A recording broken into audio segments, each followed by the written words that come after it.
যেহেতু ইমান দিনৰ পৰা ময়ো নিজে গম পোৱা নাছিলোঁ দলে মোকো কৈ আছিলে কি যিকোনো সমষ্টি হ'ব পাৰে মই সকলোৱে জানে যে 3টা সমষ্টিৰ পৰা ৰাইজে আমাক বিচাৰিছিল আৰু মই ভাল পালোঁ যে দলে আজি এটা সিদ্ধান্ত ল'লে যাৰ ফলত আমি এইকেইটা দিনৰ পৰা আমি যোৰহাট আৰু লগতে যিহেতু আমাৰ অন্যতম আমাৰ সমষ্টি প্ৰাৰ্থী তালিকা ঘোষণা হৈছে চাৰিওফালে গৈ আমি দলটোক শক্তিশালী কৰিবলৈ আগবাঢ়ি যাম সব যোৰহাটৰ বৰ্তমান সকলোৱে দেখিছেই এতিয়া বৰ্তমান অসমত এটা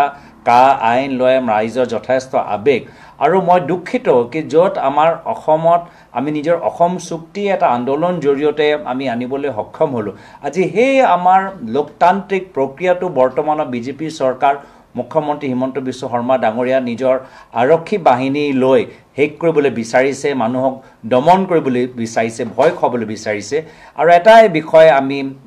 মানুহৰ ওচৰলৈ লৈ যাব বিচাৰোঁ যে এইবাৰ আমাৰ এই নিৰ্বাচন হৈছে নিজৰ লোকতন্ত্ৰ ৰক্ষা কৰা নিজৰ স্বাভিমান ৰক্ষা কৰা আৰু ৰাহুল গান্ধীৰ কোৱাৰ দৰে দৰমাক আমি ভয় নাখাওঁ আমি আগবাঢ়ি যাম আমি যুঁজিম আৰু সকলোৱে মিলি জিকিম বিজেপিয়ে কৈ আছে অসমত কংগ্ৰেছে বিজেপিয়ে 12খন আসন দখল কৰিব আজি প্ৰাৰ্থী তালিকা আপোনালোকৰ 12জনীয়া ঘোষণা কৰা হৈছে এটা আসন ইতিমধ্যে মিত্ৰদল এজেপিক এৰি দিছে গতিকে আপোনালোকে কিমানখন আসনত আপোনালোকে উইনিং হ'ব বুলি আশা ৰাখিছে সব বিজেপি দলে কথাবোৰ অলপ বেছি কয় কিন্তু তলে তলে তেওঁলোকৰ স্থিতি ইমান ভাল নহয় সেই কথাবোৰ তেওঁলোকৰ প্ৰাৰ্থী তালিকাৰ জৰিয়তে আমি গম পাই গৈছোঁ এজন কেন্দ্ৰীয় মন্ত্ৰী কৰ্তন কৰিবলৈ হ'ল এজন প্ৰাক্তন মুখ্যমন্ত্ৰীক আনিবলৈ হ'ল এজন ৰাজ্যসভা সাংসদ আনিবলৈ হ'ল সকলোৰ কাৰ্যকাল আছিলে কিন্তু নিজে গম পাই গৈছে যে তেওঁলোকৰ আজি গ্ৰাউণ্ডত কৰ্মীসকলৰ লগত বা নিজৰ ভিতৰীয়া যে তেওঁলোকৰ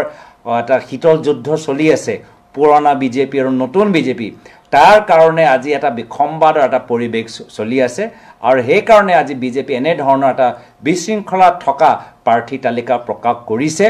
নিশ্চয় ইয়াৰ প্ৰভাৱ আপোনালোকে অনাগত দিনত দেখা পাব আৰু এটা প্ৰসংগ বাৰে বাৰে বিৰোধী আনি থাকে যে মিয়া ভোটৰ এটা প্ৰসংগ আনি থাকে আৰু যোৰহাট সমষ্টি অহাৰ লগে লগে সেই প্ৰসংগটো আচলতে আঁতৰি যোৱাৰ দৰে যায় কি মন্তব্য কৰিব চাওক এইটো বিজেপি দলৰ ৰাজনীতি হিন্দু মিয়া বড়ো নন বড়ো কাৰ্বি জনগোষ্ঠী জনজাতিকৰণ যিসকলে বিচাৰিছে জনগোষ্ঠী যিসকল জনজাতিকৰণ পালে তেওঁলোকৰ মাজত তেওঁলোকৰতো বিভাজনৰ ৰাজনীতি এইটোতো স্বাভাৱিক মণিপুৰত মেইতে কুকি অসমত উজনি নামনি গৰীয়া মিয়া এইবোৰ চব কৰিয়ে থাকিব এইটো হ'ল বিজেপি দলৰ ৰাজনীতি বাস্তৱ যে আমাৰ মানুহখিনি কি বিচাৰিছে আমাৰ আশা কৰ্মীখিনি অংগনৱাড়ী কৰ্মীখিনি তেওঁলোকে বিচাৰিছে তেওঁলোকৰ বেতন বৃদ্ধি হ'ব লাগে মই অলপ দিন আগতে গুৱাহাটী ইউনিভাৰ্চিটিত গৈ আহিলোঁ আমাৰ কলেজৰ ইউনিভাৰ্চিটিত পঢ়ি থকা ল'ৰাবোৰে বিচাৰিছে যে পৰীক্ষাৰ ক্ষেত্ৰত ইভেলুৱেশ্যনৰ ক্ষেত্ৰত চিলেবাছৰ ক্ষেত্ৰত বিভিন্ন ইউনিভাৰ্চিটিৰ মাজত যথেষ্ট পাৰ্থক্য আছে আমি এতিয়া অলপ দিন আগত আমি বানপানী অঞ্চলত দেখা পালোঁ যে এতিয়াও আমাৰ ৰাস্তা আন্তঃগাঁথনি যথেষ্ট বেয়া আজি গাঁৱৰ ভিতৰত ৰাস্তাবোৰ একদম বেয়ালৈ গৈছে তো বহুত এইখিনি কথা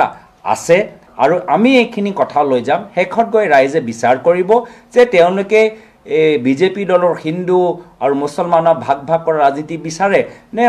কংগ্ৰেছ দলে যি চুকাফা আদৰ্শ লয় সকলোকে সামৰি লৈ যোৱা এটা বৃহত্তৰ অসমীয়া জাতি সবল কৰি তোলা সেই ৰাজনীতিটো বিচাৰে তপন গগৈ আপোনাৰ বিৰুদ্ধে প্ৰাৰ্থী হ'ব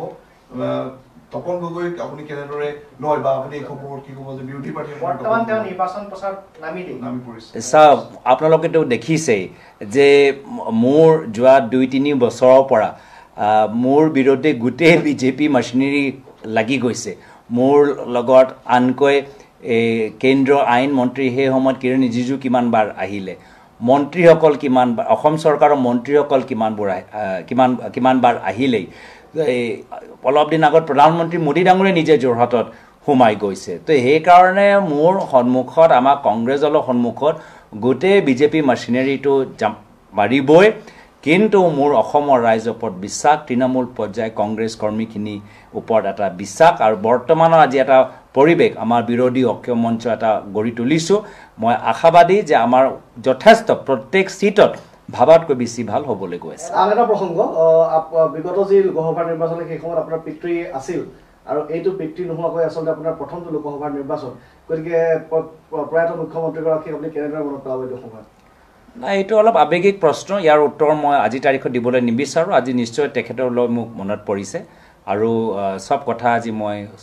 কেমেৰা সন্মুখত মই ক'বলৈ মোৰ কাৰণে জটিল হ'ব কিন্তু নিশ্চয় তেখেতৰ আশীৰ্বাদ মোৰ লগত আছে আৰু তেখেতৰ যি মোক শিকাই গৈছে সেইখিনি আদৰ্শলৈ মই কামখিনি কৰি যাম The Assam government is sending the notice to opposition leaders regarding related to Ka agitation. What's your reaction regarding this? মই এইটোৱে কৈছোঁ যে যি আন্দোলন জৰিয়তে আমাৰ অসম চুক্তি সক্ষম কৰিবলৈ অসমীয়া ৰাইজে লাভ কৰিলে আজি সেই আন্দোলনকাৰী সেই সংস্কৃতিটো বৰ্তমান বিজেপি দলে নাইকিয়া কৰি দিবলৈ বিচাৰিছে তেওঁলোকে বিচাৰিছে অনলি মাত্ৰ ৰাস্তাত অনলি বিজেপি দলৰ মিটিং হ'ব লাগে অনলি প্ৰধানমন্ত্ৰী মোদী মিটিং হ'ব লাগে ৰাস্তাত অনলি বিজেপি কৰ্মীখিনি ওলাব পাৰে ৰাস্তাত অনলি বিজেপি কৰ্মীখিনি উৎপাত কৰিব পাৰে তেওঁলোকে ধমকি দিব পাৰে ভাবুকি দিব পাৰে কিন্তু আমাৰ বিৰোধী ঐক্য মঞ্চ যে শান্তিপ্ৰিয় এটা যি আমাৰ লোকতান্ত্ৰিক যে অধিকাৰ আমি সেই ব্যৱহাৰ কৰিবলৈ বিচাৰিছোঁ তাৰ পৰা বিজেপিয়ে ভয় খাইছে আৰু মুখ্যমন্ত্ৰী মহোদয় আজি তেওঁলোকে কা সন্দৰ্ভত যিখিনি কথাবোৰ কৈছে কোনো ধৰণৰ নীতি নিয়ম নাই আজি তেওঁলোকে কৈছে যে কিমান আবেদন আহিব তাৰ ওপৰত কা আইনৰ সফলতা বা বিফলতা অধ্যয়ন কৰা যাব বা কা বিৰোধী আন্দোলনৰ সফলতা বা বিফলতা দেখা যাব কিন্তু আজি যে অসম চুক্তিত যে আমাৰ 1971 কাট অফ ইয়েৰটো উল্লংঘন কৰি ভাঙি এতিয়া তেওঁলোকে যে 2014 চনলৈকে এতিয়া যে আনিছে যে আমাৰ অসম চুক্তি লক্ষ্মণ ৰেখাটোৱে ভাঙি দিছে অসম তো মই ভাবিছোঁ যিদৰে মণিপুৰত আজি প্ৰধানমন্ত্ৰী মোদী ডাঙৰীয়া নগৈ মণিপুৰ ৰাইজক অপমানিত কৰিছে এইবাৰ উত্তৰ পূৰ্বাঞ্চলৰ অন্যতম এটা ৰাজ্য অসম আজি অসমত এই কা আইন বলবদ্ধ কৰি আমাক অপমানিত কৰিছে হেতুৱে তেওঁলোকৰ অহংকাৰৰ এটা ইংগিত তেওঁলোকে অহংকাৰী ৰাৱণৰ দৰে ব্যৱহাৰ কৰিছে আৰু তাহে অহংকাৰী ৰাৱণৰ আৰু এটা আমি প্ৰমাণ পালো এই যে হল যে অসমীয়া ৰাইজে নিবিচাৰা কা আইনটো বলবৎ কৰিছে আপোনাৰ বিশেষকৈ সমষ্টি ভিত্তিক কিছুমান ইস্যু থাকে আপোনাৰ মূল ইস্যু এবাৰ যোৰহাট সমষ্টিক লৈ কি হৈছে সব মইতো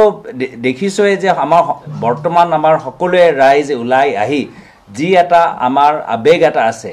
অসম চুক্তিলৈ যে আবেগ আছে সেই আবেগটোৱে ব্যক্ত কৰিবলৈ দিয়া নাই যে আজি কা আইন আনা পিছত যে অসম চুক্তিটো হেক কৰি দিছে তাৰ বিৰুদ্ধে যে আমাৰ মানুহ এটা আবেগ আছে আবেগ ব্যক্ত কৰিবলৈ দিয়া নাই কা আন্দোলনত 5 জন যুৱক শহীদ হ'ল সেই শহীদৰ পৰিয়ালৰ প্ৰতি যে আমাৰ লোকৰ এটা সহানুভূতি আছে তেওঁলোকৰ প্ৰতি যে এটা আমি শ্ৰদ্ধা নিবেদন কৰিবলৈ বিচাৰিছো হেতু তেওঁলোকে আজি বিজেপিয়ে ব্যক্ত কৰিবলৈ বিচাৰ নাই তো বিজেপিয়ে বিচাৰে যে ৰাস্তা পদলিত অনলি হিল মাফিয়া বালি মাফিয়া ওলাই থাকক অসমীয়া ৰাইজ ওলাই থাকিব নোৱাৰে এই যে অহংকাৰী নীতি তাৰ বিৰুদ্ধে আমি চাৰিফলে আমি মাতিম আৰু নিশ্চয় যোৰহাটত লোকসভাত বহুত বিভিন্ন আৰু কথাবোৰ আছে মই আশাবাদী যে অনাগত দিনত আমি এটাতকৈ গোটেই ইস্যুবোৰ ফাদিল কৰিম সিপিআই যদি তাত প্ৰতিদ্বন্দ্বিতা কৰে কংগ্ৰেছৰ কিছু সমস্যা হ'ব পাৰে নেকি কাৰণ সিপিআই তাত প্ৰতিদ্বন্দ্বিতা কৰিব বুলি ইতিমধ্যে তেওঁলোকে কুচকাৱাজ চলাই আছে সব কংগ্ৰেছক পৰাজিত কৰিবলৈ গোটেই বিজেপি মেচিনাৰী নামিব গোটেই প্ৰধানমন্ত্ৰী মোদী ডাঙৰীয়া এবাৰ আহিছে আৰু দুবাৰ আহিব গৃহমন্ত্ৰী অমিত শ্বাহ ডাঙৰীয়া দুবাৰকৈ আহিব বিভিন্ন কেন্দ্ৰীয় মন্ত্ৰী আহিব অসম চৰকাৰৰ মুখ্যমন্ত্ৰী আৰু মন্ত্ৰী সভাখিনি আহিব বিধায়কখিনি আহিব সাংসদটো থাকিব এজনে কিন্তু গোটেই বিজেপি মেচিনাৰী আমাক যোৰহাটৰ ভিতৰত কংগ্ৰেছ দলটো পৰাজিত কৰিবলৈ বিচাৰিব কিন্তু অসমৰ ৰাইজৰ ওপৰত মোৰ বিশ্বাস যে অনাগত দিনত আমি সকলোৱে মিলিজুলি চাউলুং চুকাফাৰ দৰে সকলোৱে অসমীয়া জাতিক বান্ধি ৰাখি আমাক বিজয়লৈ লৈ গ'ল আমি সেইদৰে আমি আগবাঢ়ি যাম সিপিআই যদি প্ৰাৰ্থী দিয়ে মই হেতু কথা কি কাৰণ মই কৈছো আপুনি কৈছে যে আমাক বিপদত পেলাব পাৰে মই কৈছো বিজেপি আমাক বিপদত পেলাব পাৰিব চেষ্টা কৰিব হেতুও সক্ষম নহব বিজেপি আজি কিমান প্ৰচেষ্টা কৰিব তো কংগ্ৰেছ শক্তিশালী কংগ্ৰেছৰ ৰাইজৰ আশীৰ্বাদ পোৱাৰ পিছত মই নাভাবো যে আমি কোনো পৰ্যায়ত কোনো পৰিস্থিতিত দুৰ্বল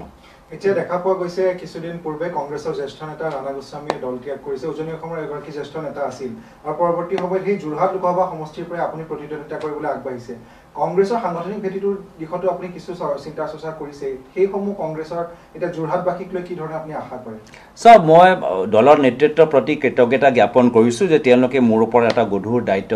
বান্ধি ৰাখিছে আৰু সেইটো আমাৰ দলৰ এজন নেতা হিচাপে আমাৰ কৰ্তব্য যে আমাৰ দলটোক আৰু শক্তিশালী কৰিব লাগে মাত্ৰ এটা নিৰ্বাচন কাৰণে নহয় কিন্তু আহা পঞ্চায়ত নিৰ্বাচন লগতে আজিৰ পৰা 2 বছৰ বিধানসভা নিৰ্বাচনলৈকে আমাৰ লক্ষ্য আছে আৰু ময়ো একেৰাহে